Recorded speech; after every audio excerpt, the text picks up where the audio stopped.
How's it going, everybody? And welcome to my first ever OOTP playthrough that I'm going to be uploading to YouTube. I decided this year that since I've been playing since OOTP 15, and I'm somebody who loves watching, NBA 2K, MLB The Show, and of course OOTP Sims.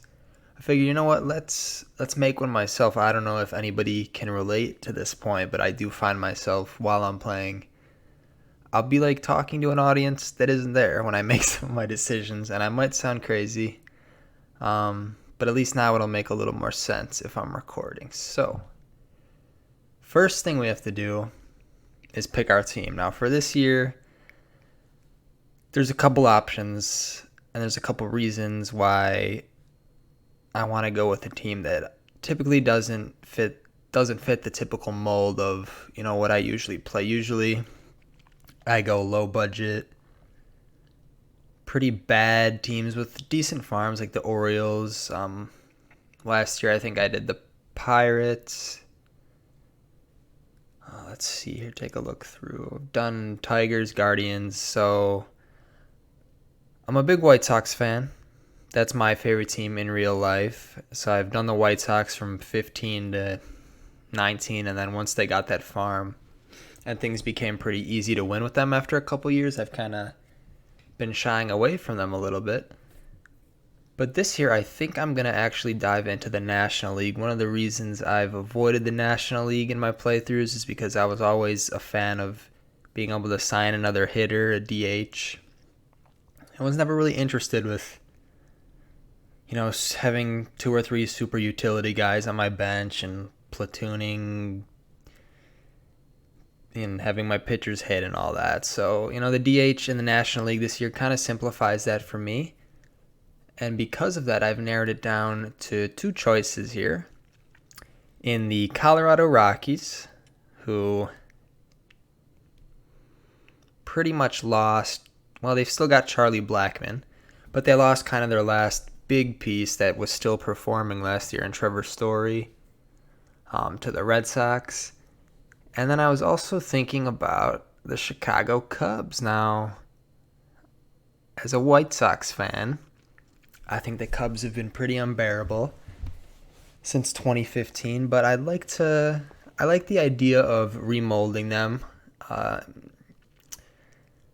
in a more likable manner, maybe. I don't want to offend any Cubs fans. I feel like the Yankees were always kind of the most hated team by everybody, but for a little bit there, I feel like Cubs fans got on people's nerves, and maybe from 15 to 17 or 18, just the talks about the dynasty and all that, it was just too much.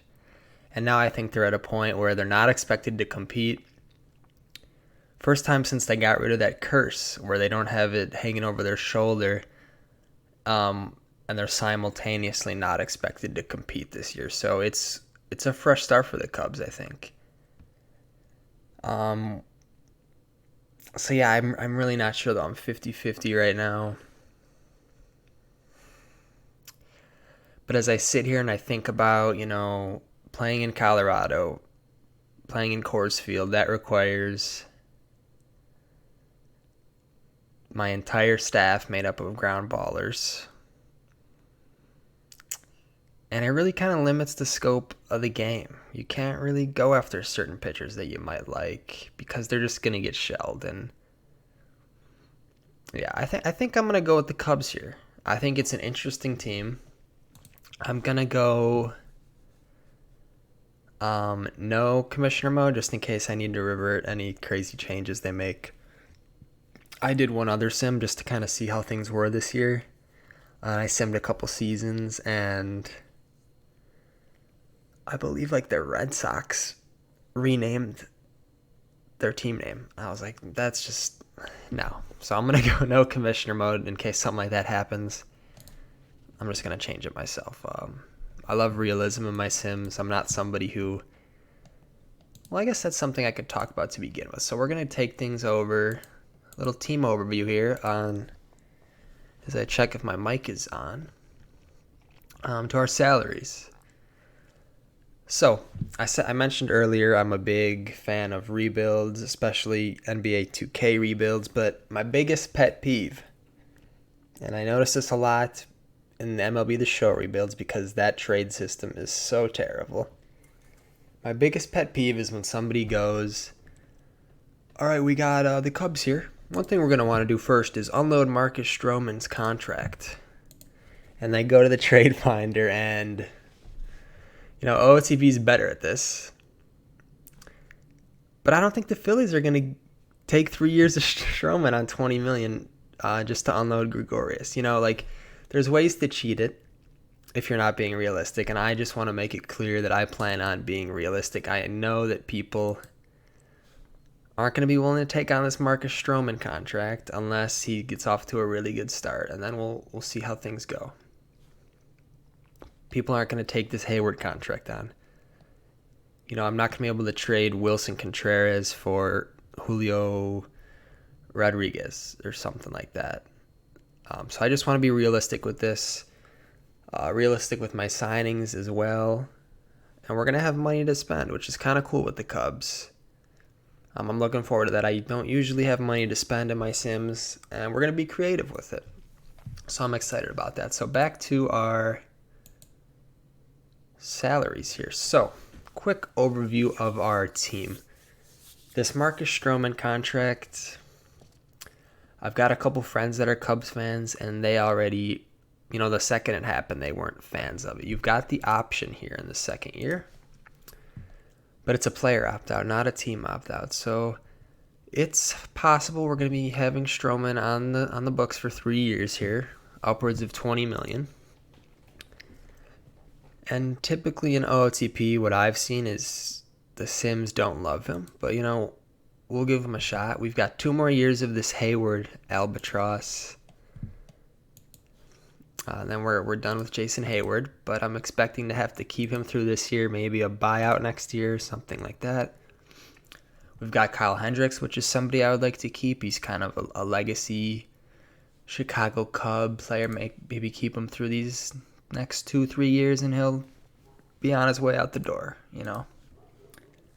Same with Wilson Contreras. We'll see what happens here. I like to be somewhat realistic. I think, as all the dogs start barking, 1 second. First ever cut. We'll test out my editing skills later. I'm not sure if you guys even heard that, but it's a really nice day out, so all my neighbors have their dogs out and they're all barking at each other. And yeah, so I closed my blinds to try and get my dogs not to bark. So we'll see how that works. But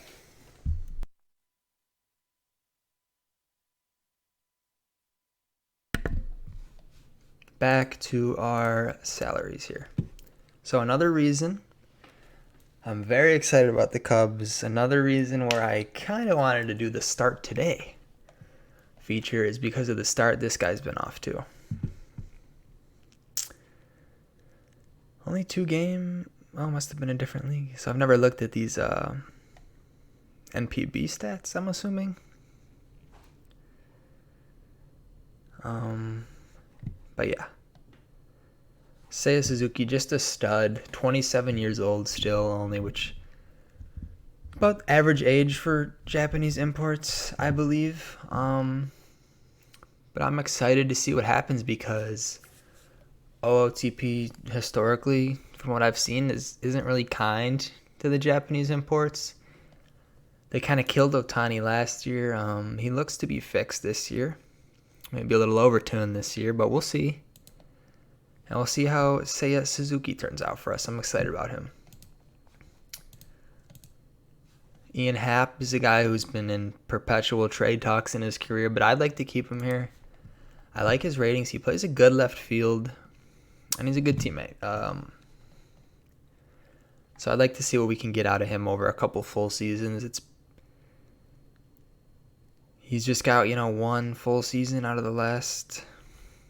Well, I guess 2020 is a bit different, but I just feel like the sample size hasn't been there for Ian Happ yet, so we're going to give him some time in left field. Let's take a look here. Veterans, Jonathan VR, Jan Gomes on a 3-year deal. Wow, okay. believe Yan Gomes has better defensive ratings than Wilson Contreras, so maybe we can make use of that DH spot for Contreras every other day or something like that. Clint Frazier, which is an interesting kind of flyer signing. I believe it was a signing. It might have been a trade. Let's take a look here. Yeah, so a free agent signing. Never really given a chance in New York. Kind of like Ian Happ, a guy who was in every trade talk every year. So we'll see how he turns out. But that 40 contact rating, it's going to be tough for him. I think they did him a little dirty with that. But what do you expect? He's played in a season's worth of games in 3-4 years. So David Boat on a long deal. Bodie, not really sure. That's kind of embarrassing. But he's on a bit of a longer deal. Not great defensively or offensively, but we'll see. Nick Madrigal and Nico. Where's our boy Nico Horner? Right there. The two kind of slap-hitting middle infielders for us. Then we've got Frank Schwindel and my boy Patrick Wisdom, the two breakout rookies last year for the Cubs. I'm skeptical on both of them, I'll be honest, but we'll see how everything pans out. I keep saying that. We're not going to make too much changes this year. I like to be realistic. This is the team the Cubs put together for this year. And this is the front office they put together for this year, and the personnel. So I'm not going to change the personnel right now. I'm going to wait till next offseason, bring in our own staff. If we find that we're underperforming in certain areas. Willie Harris, is that 43 years old? That might be the former MLB player, Willie Harris. That's pretty cool. Former White Sox player on the World Series team, 2005. But yeah, take a look at our injuries. David Bote. I'm going to have to go and look through all these pronunciations, how you pronounce pronunciations, after this video to make sure I don't piss anybody off too much. Cody Hoyer, another White Sox player. Very excited about him. He's going through Tommy John, so he'll be out this year, unfortunately, but I think he's going to be a really good piece for us. And then Andrelton Simmons, who I don't know where he's slotted right now. I like Madrigal and Horner. They've got Madrigal DHing, and we'll see. Yeah, we'll see how things play out. So there's no preseason predictions available right now, I don't believe. Here we go. So, no. So we'll have to wait till next year for that, unless we get closer here. Yeah. So I'll probably end this video here, and we'll come back right away with episode number 2, work through the first maybe 2 months of the season. We'll see how things go, and then I'll give those two a little bit of time to sit up on YouTube. I know I don't have any subscribers. I don't know if anybody's going to watch this, but if you guys want to drop comments, give me some ideas on directions I could go in, players to look out for, I would appreciate that. So I'm sure I'll ask for more specifics in the next episode as we approach the draft and have to make some decisions there, as well as call-ups. But yeah, I'm excited to get this thing on the road, and I'll see you guys in the next episode. Peace.